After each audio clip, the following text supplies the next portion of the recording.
नमस्कार। आज गोवर्धन पूजा।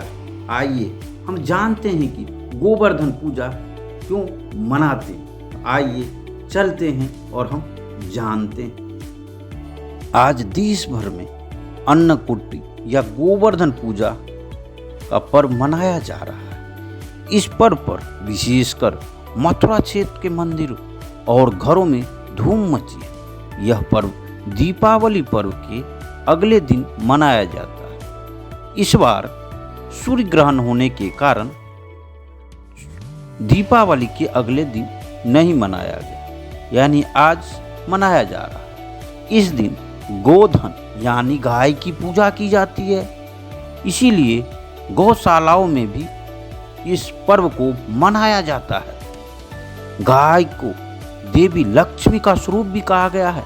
गोवर्धन पूजा भगवान कृष्ण के अवतार के बाद द्वापर युग से प्रारंभ हुई। कार्तिक माह के शुक्ल पक्ष प्रतिपदा के दिन गोवर्धन की पूजा की जाती है। यह पर्व उत्तर भारत विशेषकर मथुरा क्षेत्र में बहुत ही धूमधाम और उल्लास के साथ मनाया जाता है। गोवर्धन पूजा का संबंध भगवान श्री कृष्ण से जुड़ी हुई है। इसकी शुरुआत भी द्वापर युग में हुई थी, लेकिन इससे पहले ब्रजवासी इंद्र की पूजा करते थे, यानी यह पूजा इंद्र भगवान को प्रसन्न करने के लिए की जाती थी। तो भगवान श्री कृष्ण ने बताया मथुरा वासियों को कि आप लोग इंद्र की पूजा करते हैं, इससे कोई लाभ प्राप्त नहीं होता, इसीलिए आपको गोधन को समर्पित गोवर्धन पर्वत पर जाकर गोवर्धन की पूजा करनी चाहिए। जब भगवान श्री कृष्ण की बात मानकर लोगों ने इंद्र की पूजा करनी बंद कर दी और गोवर्धन पूजा करने लगे। तभी इस बात से क्रोधित होकर इंद्र ने भारी बारिश की और लोगों को डराने का प्रयास करने लगे। इंद्र ने भारी बारिश करके गोवर्धन पर्वत को जल मग्न कर दिया और लोग प्राण बचाने के लिए भगवान से प्रार्थना करने लगे। कृष्ण ने देखा तो वे इंद्र की मूर्खता पर मुस्कुराए और ब्रजवासियों को बचाने के लिए पूरा गोवर्धन पर्वत अपनी एक उंगली पर उठा लिया। भारी बारिश का प्रकोप लगातार 7 दिन तक चलता रहा। भगवान श्री कृष्ण ब्रजवासियों को उसी गोवर्धन पर्वत के नीचे छाता बनाकर बचाते रहे। सुदर्शन चक्र के प्रभाव से ब्रजवासियों पर एक जल की बूंद भी नहीं पड़ी। ब्रह्मा जी ने इंद्र को बताया कि पृथ्वी पर भगवान विष्णु ने कृष्ण के रूप में जन्म ले लिया है, तुम उनसे लड़ रहे हो। इस बात को जानकर इंद्रदेव को बहुत पछतावा हुआ और भगवान से क्षमा मांगी।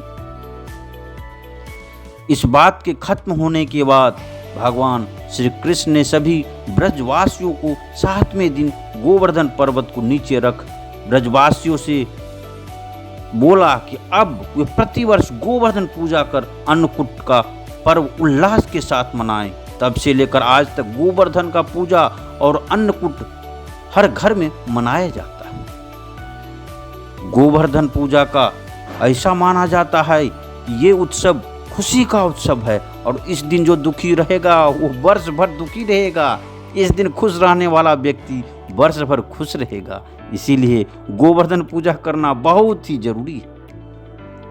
घर में गोबर से गोवर्धन पर्वत का चित्र बनाकर उसे फूलों से सजाते हैं। गोवर्धन पर्वत के पास ग्वाल बाल और पेड़ पौधों की आकृति भी बनाई जाती है। इसके बीच में भगवान श्री कृष्ण की मूर्ति रखी जाती है और उसके बाद षोडशोपचार विधि से पूजन किया जाता है। गोवर्धन पूजा सुबह या फिर शाम के समय की जाती है। पूजन के समय गोवर्धन पर धूप, दीप, जल, फल, नैवेद्य चढ़ाए जाते हैं और इस तरह के पकवानों का भोग लगाया जाता है।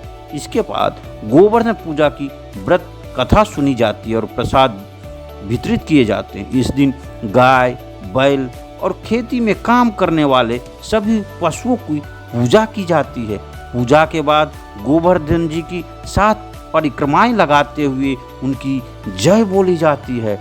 परिक्रमा हाथ में लोटे से जल गिराते हुए तथा जौ बोते हुए की जाती है। इस प्रकार से हम देखते हैं कि यह गोवर्धन पूजा हमें प्रकृति के साथ जुड़ने का, प्रकृति के साथ हमें जुड़ करके जीव जंतुओं के साथ हमें लगाव, यानी प्रकृति से हम किस प्रकार जुड़े, यह गोवर्धन पूजा हमें ये संदेश दे रही है कि हम प्रकृति के साथ जुड़ें और जुड़कर अपने जीवन को और बेहतर बनाएं। जो आधुनिक युग में हम प्रकृति से दूर होते जा रहे हैं, यह पूजा हमें प्रकृति के साथ जुड़ने की तरफ जो है, अपने प्रकृति के साथ किस प्रकार हम जो पुनः जुड़े, उसके लिए हमें यह एक अलार्म घड़ी का काम कर रही है। यह हमें बार बार वो याद दिलाती है। इसीलिए हम लोगों को जो है प्रकृति के साथ जुड़ें और जुड़कर अपने जीवन को बेहतर बनाएं। आप सभी लोगों को पुनः गोवर्धन पूजा की बहुत बहुत बधाई, और आप लोगों को जीवन में हमेशा खुशी मनाते रहें और आपके जीवन में इसी प्रकार दिन दुनी रात चौगुनी खुशियाँ और समृद्धि आती रहें। आप सभी लोगों को हमारे साथ बने रहने के लिए बहुत बहुत धन्यवाद।